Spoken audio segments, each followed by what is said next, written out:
요즘 초중 고등학생들이 장래 희망으로 연예인, BJ, 유튜브 크리에이터 등을 뽑고 있다. 이를 증명하듯이 아이돌 연습생과 개인 방송 크리에이터를 희망하는 미성년자들이 학업 이외에 사회 진출 기회가 점차 늘며 미성년자가 계약의 당사자가 되는 일이 많아지고 있다.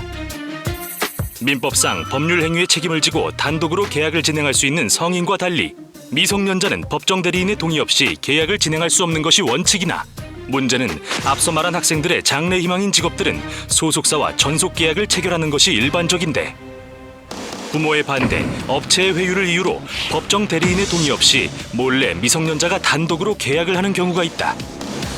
이로 인해 법정 대리인 동의 없이 계약을 진행한 미성년 계약자가 수천만 원 상당의 손해배상 소송에 휘말리거나 불공정 계약을 체결하여 수익 분배, 계약 기간 중 금지 사항 등의 부당한 대우를 받더라도 이의 제기를 하지 못하는 일이 쉽게 발생하고 있다. 이에 정부는 미성년자의 법적 보호를 위해 법정 대리인의 동의 없는 계약을 무효로 보고 조건 없는 계약 해지 사유로 인정하고 있다. 스튜디오, 방송 장비 등 모든 장비를 회사에서 제공하는 조건으로 전속 계약을 체결하는 경우 한 사람에게 적게는 수백만 원, 많게는 수천만 원까지 비용이 들어가는 경우가 많아 계약 무효 시 회사 측에서 상당한 피해를 감수해야 하는 사례도 많이 발생하는데 보호자 동의 없이 맺어진 미성년자의 계약, 손해 발생 시 법정 대리인과 회사 중 누가 책임을 져야 할 것인가? 네, 오늘 로포커스 보호자 동의 없는 미성년자 계약에 대한 이야기 해보도록 하겠습니다. 최근 게임머니도 그렇고 엔터테인먼트 전속 계약 등 보호자 없이 미성년자와 계약을 했다가 큰 피해를 입는 일들이 심심찮게 벌어지고 있는데요. 오늘 미성년자 계약과 관련된 이야기 이제 시작을 해보겠습니다. 일단 제일 먼저 법적으로 이 미성년자의 기준이 어떻게 되는지 좀 꼼꼼히 살펴야겠죠. 황 변호사님, 미성년자 몇 살부터 몇 살 이렇게 규정이 돼 있을까요? 연령과 관련된 기준은 여러 가지 법에 흩어져서 여러 기준이 있는데요. 일단 아까 자막에 나왔던 것처럼 네. 민법에는 만 19세 미만의 자는 미성년자라고 해서 미성년 기준을 두고 있고요. 또 한편으로는 청소년 보호법상에서는 만 19세 미만인 사람, 단 19세가 되는 해의 1월 1일을 맞이한 사람은 제외한다라는 청소년을 규정을 하고 있습니다. 또 형법에서는 요즘에 많이 문제가 되고 있죠. 형사 미성년자라고 해서 만 14세 미만인 사람에게는 책임 무능력자, 형사상 처벌을 받지 않는다는 거죠. 이렇게 규정을 하고 또 최근에 선거법에서는 개정안을 통해서 선거권자가 되는 연령을 낮추어서 만 18세 미만을 선거권자로 규정을 하고 있는 상황입니다. 그렇군요. 법령에 따라서 기준이 참 많이 다르네요. 좀 나눠서 꼼꼼히 살펴야 할 것 같은데요. 그중에서도 저희 오늘은 민법상 미성년자 특징에 대해서 한번 이야기를 해보도록 하겠습니다. 일단 민법상 미성년자의 특징이 뭘까요? 네. 민법상 미성년자는 제한 능력자의 한 종류입니다. 그래서 계약 등의 법률 행위를 혼자 할 수 없다 이렇게 규정이 되어 있는 거죠. 네. 그래서 법정 대리인의 대리를 통하거나 법정 대리인의 동의를 얻어야 온전한 계약이 가능합니다. 법정 대리인은 특별한 경우가 아니라면 친권자가 맡게 되는데요. 법정 대리인의 동의나 그 법정 대리인의 대리나 동의 없는 단독 행동으로는 불완전한 계약만 가능하다 이렇게 표현을 합니다. 그렇군요. 불완전한 계약만 가능하다. 마지막에 좀 강조를 해주신 것 같은데 이 불완전 계약은 어떤 계약을 말하는 건지 이거는 가능하다고 하니까 좀 궁금해지는데요. 네, 불완전한 계약이라는 것은 간단하게 말씀드리면 계약이 성립할 수도 있고 성립하지 않을 수도 있는 애매한 상황이라고 보시면 될 것 같습니다. 약간 조건부 계약 비슷한 네. 건가요? 그죠? 제한 능력자를 또 보호하기, 그렇다면은 제한 능력, 불완전한 계약이라고 하면은 거래 상대방 입장에서는 굉장히 불안한 지위에 놓일 수 있다는 문제가 있지요.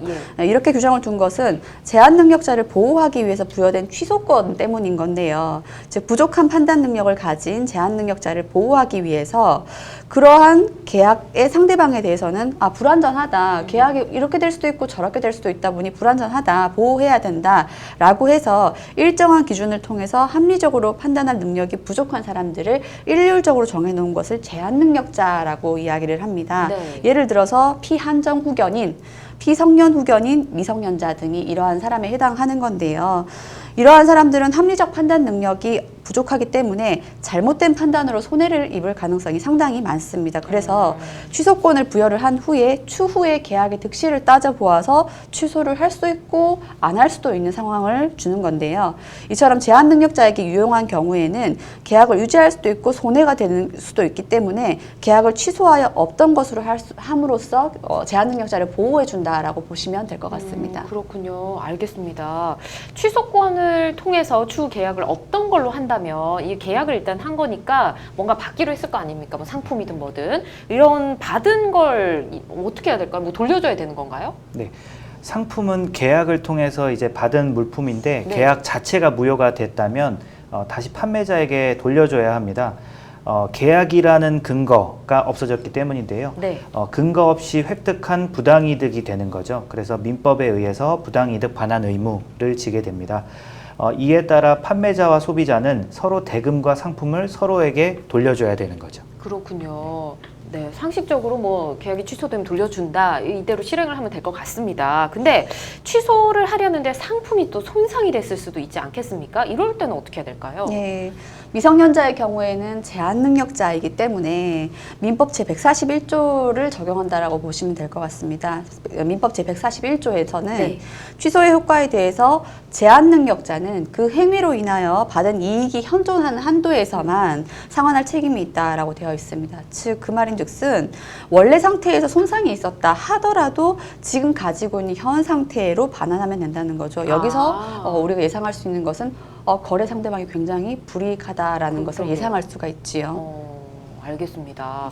뭐 일단 파손이 됐다, 뭐 조금 손상이 돼도 그대로 반환을 해야 된다라는 거고, 만약 이런 물건 같은 게 아니고요. 요즘 뭐 아이들이 부모 몰래 가장 많이 하는 거 있지 않습니까? 휴대폰으로, 그러니까 부모님의 휴대폰으로 게임 같은 걸 하다가 뭔가 고가의 아이템을 결제를 할 수도 있잖아요. 이런 거는 취소가 좀 하고 싶을 텐데 어떻게 하면 될까요? 네.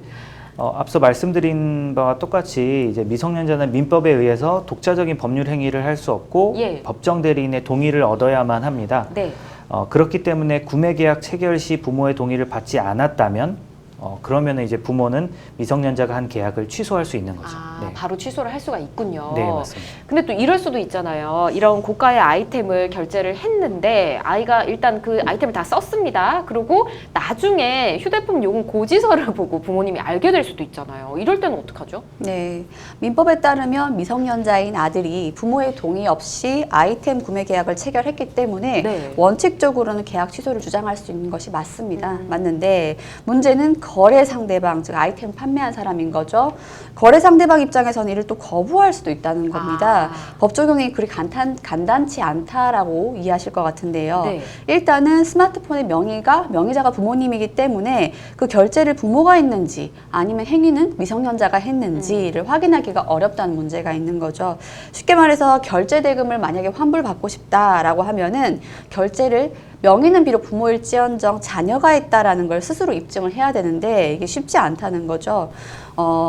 예를 들면 내 아이가 결제했다. 결제 명의자는 나이지만 내 아이가 실제로 결제를 했다라는 이유로 결제 취소를 요구하는 사람들이 지금도 상당히 많은데 이 때문에 선의의 피해자가 양산될 가능성도 좀 있다고 합니다. 그렇군요. 알겠습니다. 그리고 마지막으로 보호자 동의 없이 미성년자와 어떤 계약을 불법으로 체결을 할 때 처벌이 어떻게 되나 이걸 좀 짚어봐야 될 것 같네요. 네네. 미성년자와 계약을 체결했다고 해서 바로 그 이제 계약이 뭐 처벌되는 규정에 해당하는 것은 아닙니다. 그래요? 그 계약이 성매매 등과 같이 예. 뭐 별도의 처벌 규정을 두고 있으면 이제 처벌이 되겠지만 네. 그렇지 않다면 형사상 처벌이 되는 것은 아닙니다. 그렇군요. 알겠습니다. 오늘 내용을 좀 정리를 해보자면 보호자 동의 없이 체결한 미성년자와의 계약은 일단 민법상 철회가 가능합니다. 하지만 스마트폰이나 뭐 온라인상에서 미성년자가 보호자 동의 없이 고액을 결제를 했을 경우에는 취소가 되긴 하지만 굉장히 까다로운 입증 절차를 거쳐야 하기 때문에 이게 환불을 못 받을 수도 있다는 거를 기억을 하셔야 될 것 같습니다. 자, 지금 여러분께서는 생방송 법률 상담 함께하고 계십니다.